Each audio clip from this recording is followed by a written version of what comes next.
Agora, eu queria te ouvir sobre esse detalhe. Eu não sei se eu já tinha aparecido sobre isso, eu não tinha ouvido falar sobre esse grampo em relação a Alexandre de Moraes, que Bolsonaro diz que teria, né, alguém do estrangeiro teria colocado, e ele queria que Delgatti assumisse a autoria desse grampo e promete, então, o indulto. Eu acho que o que fica claro nessa questão também, nesse episódio, é algo que você já tinha trazido para a gente, é a certeza da impunidade, porque o governo Jair Bolsonaro tinha certeza que seria reeleito, por conta dessas várias arquiteturas para melar a eleição de alguma forma, seja para melar resultado, seja para dar um golpe.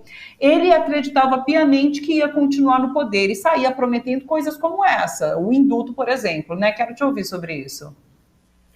Eu acho que esse é o grande fato novo da delação do Delgatti, porque já haviam esses outros episódios, ele já havia feito menção sobre eles, né?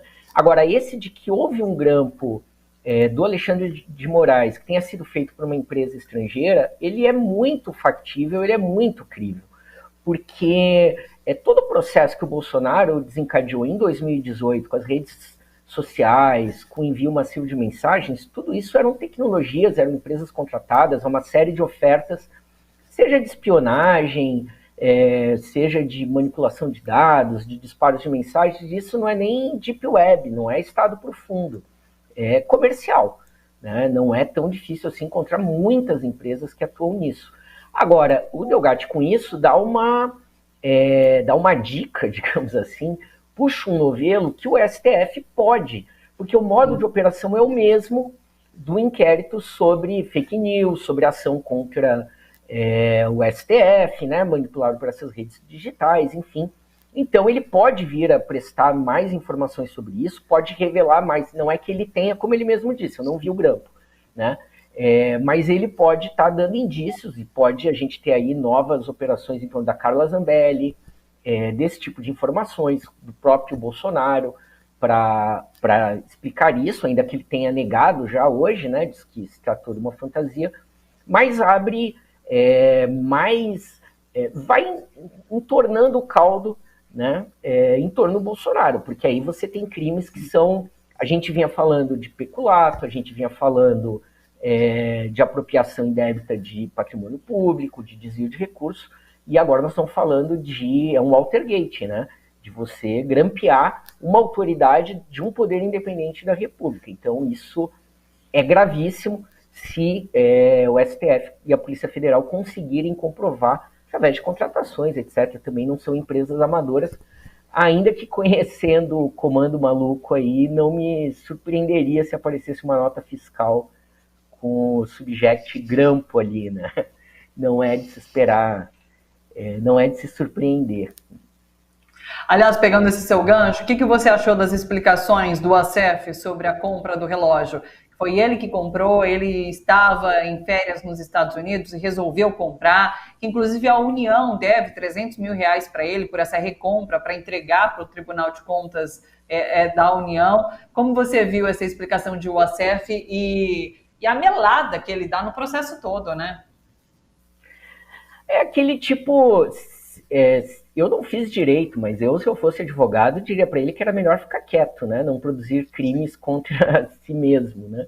Porque não tem nada, não é nada defensável, nada do que ele está dizendo, né? Quer dizer, você sabe que um item, né, que pertence ou à presidência da República ou ao patrimônio público, etc., foi posto à venda, então você sabe, você tem conhecimento do crime, você vai lá e recompra. Então, de alguma forma, você também está participando desse crime, né? Então, demonstra conhecimento do processo todo, de todo o esquema. Ele só reforçou, né, as inúmeras provas que nós temos aí. E eu acho que esse é o caso, de novo, insisto, esse, para mim, é o grande fato do dia, porque o outro burburinho, eu falei do PL, o outro burburinho em chamas são nas casernas, óbvio. Porque o celular do pai do Mauro Cid também está sob posse da Polícia Federal. E o medo é em relação a grupos de golpistas.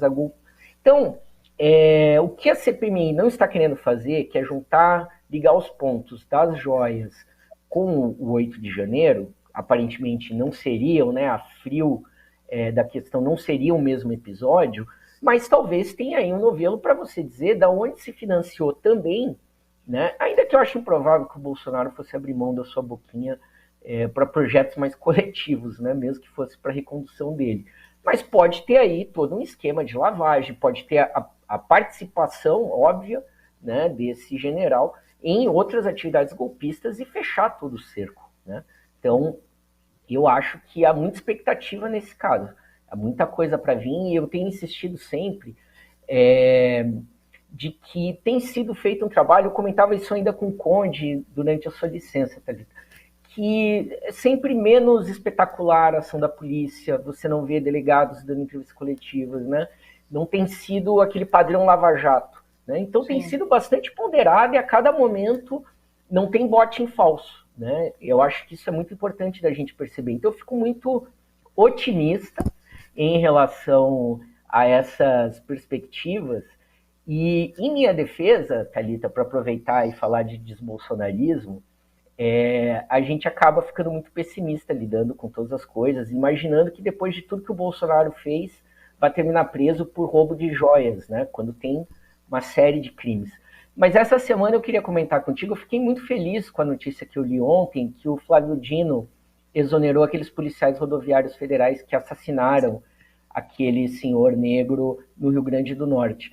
Porque durante uma época o nosso trabalho no Bom para Todos era fazer o inventário das tragédias, né? Então a gente vê que casos como aqueles não ficaram impunes, que eles, depois de um tempo, eles tiveram, né, agora sob um governo com uma outra postura, com a ação do ministro Flávio Dino, vai se fazendo justiça em algumas questões chaves que eu acho que é simbolicamente muito importante. E é um aviso também para os militares que protegem o Mauro Cid. Ao que tudo indica, o tempo da impunidade de farda acabou. Então, essas coisas me deixam mais otimistas.